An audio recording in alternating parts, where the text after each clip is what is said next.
Hey everybody, I'm Shelby Johnson. Today is Friday, March 4th, 2016, and you're watching this week's episode of the Bulldog Bark.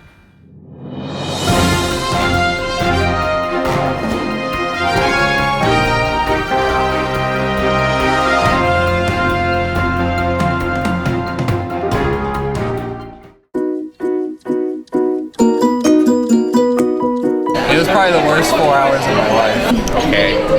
Fine. Well, I mean, it was kind of tough. I mean, especially the time restriction. It was horrible. I hated it, and it made my brain hurt, and it was just way too long. It was the hardest part. Probably the English. It would have to be science. It would have to be the final 20 questions of the math. No, the time was. It wasn't bad, just the science was really hard. What was the hardest part? Science. There was so many questions. They were so long, and I guessed on everything.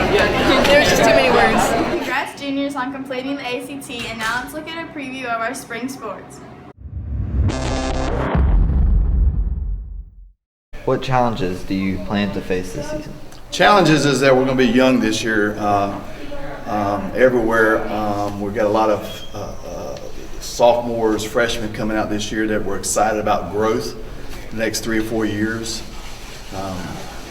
Areas that are going to be strong in track this year is distance. We've got a lot of senior, junior distance runners this year that's going to help us out and impact us well.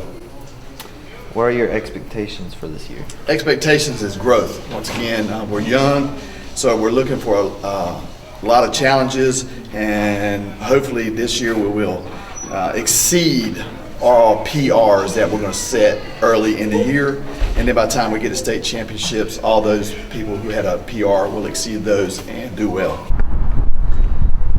How many players did you lose last year? We lost 6 players total. We had 5 to graduation and 1 to injury. And out of those 6, I think we lost 4 of them as starters. And how's that going to impact this season? When you lose 4 starters and then some girls that were great role players off the bench, it impacts the season. It makes other players have to step into a new role. But I think we've got those players on this team. I'm excited about the new group that we have, and I think we've got plenty of girls who are capable and willing and ready to step up into this spot. And what challenges do you plan to face this season? Well, one of the challenges we just spoke about, losing 4 starters and then some role players off of the team from last year, replacing those girls is the first challenge that we're at right now. Learning a new formation, and then as always a tough schedule, a tough conference, and trying to fight back to get deep into the playoffs again. And what are your expectations for this year? Well, every year our expectations are the same. We want to do well in conference. We expect to win conference and to make a deep run in the playoffs. And I think with a lot of hard work, this is a good group of girls. I think we've got a good chance of making that run. What are your expectations for this season as a team altogether? We have several guys coming back with some experience, so we should be pretty good. We should be able to compete for first place this year. What do you think your most challenging thing will be to overcome this year? To develop some depth within the program. You have to have 4 scores each match, and it'd be better to have 5 or 6 guys that have really good scores instead of having to depend on just 4. This is my first year coaching softball. I'm really excited about that, and more so, I guess, excited just to be back after being off for about 5 years. And I believe we lost about 7 or 8 seniors from last year's team. Do you know how that will impact this season? Well, I mean, I know the entire outfield were seniors and half of the infield were seniors, and they were seniors who started for a couple years. So there'll definitely be an impact from losing that experience on the field. But, we have a very young team, and the girls are eager and they're excited and they're coachable, and that's what's important. And what challenges do you plan to face this year? Probably just some growing pains, as we did in basketball. We lost the same 7 seniors in basketball almost that we lost in softball, and so there'll be some growing pains, but we're going to learn and get through all that together. It's going to be a good season, I have no doubt. How many players did you lose last year? We lost 3 seniors from last year. And how's that going to impact this season? Well, we got 3 seniors back. Got some good leadership so far. got some great kids in our program. They do what we ask them. They come to practice on time and work hard, and that's what's expected of them. And what challenges do you plan to face this season? Well, we take it one pitch at a time. That's what I teach the guys. We just take it one pitch at a time, and we don't worry about what's happening in third inning. We're just going to think about the next pitch. So that's what our challenges are, just think about the next pitch. And lastly, what are your expectations for this year? We always have an expectation to win the conference. That doesn't always happen, but you got to set your goals high in life, and we always have that expectation and play the game one pitch at a time. Good luck to our spring sports this season.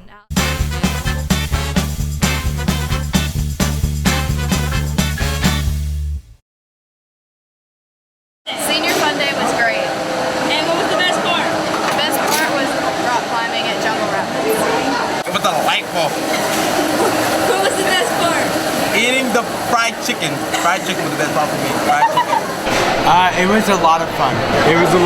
I enjoyed the go-karts and laser tag.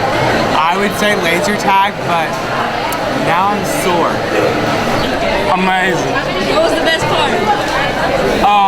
Playing laser tag with the squad and also going go-kart. That's right. How was Senior Fun Day?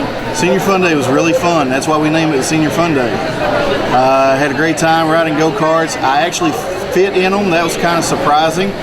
And Zach Cagarese, I don't know how, but I shot him 175 times in the head with a laser tag, but it never registered.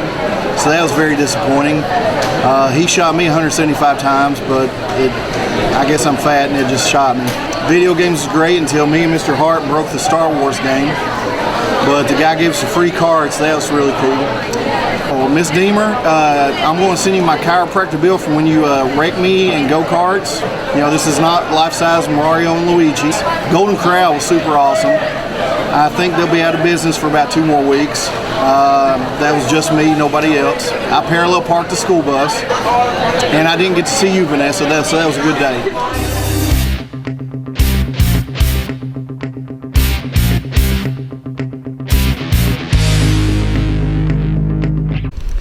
Courtney Williams has been chosen to be the Female Athlete of the Week.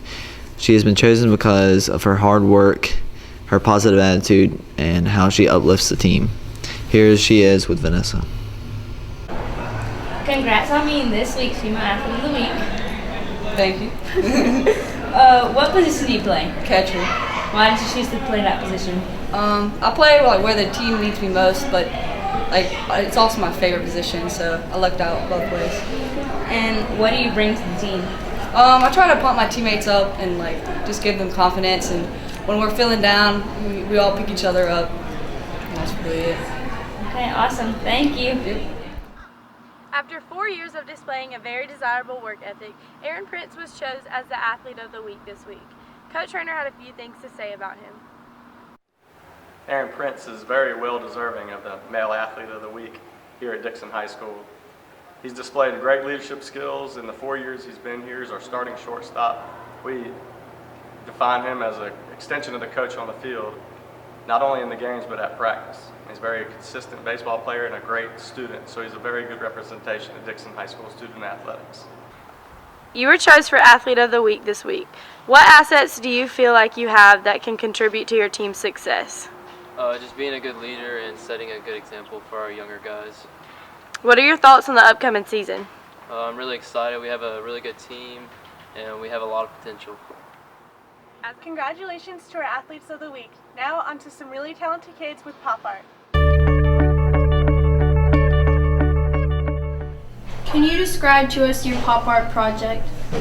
My pop art project is a comic about a story of 2 girls and 1 man. The red-haired girl is crying because she got cheated on by her boyfriend, and the blonde one hit him because of the bang of the action. And she says, "Why did you do that?" "Well, honey, cheaters like him don't deserve you." All right. What did you learn about pop culture doing this project? I knew that pop culture, well, I looked up and I saw a lot of bright colors, and they were like comic art pieces, and that gave me the idea to create a comic about these two girls. All right, thank you. What inspired you to make this project? The internet. What was the degree of difficulty in making this project? Probably all the colors and all the shapes that went into it. What inspired you to make this project? You know, he's one of my favorite artists, and we had to do a pop art, so I figured do one of him. What was the degree of difficulty making this project? It wasn't that hard. It was like an 8. Thanks for watching this week's episode of the Bulldog Bark. Now come support your Lady Bulldogs at 7 o'clock tonight versus Clinton.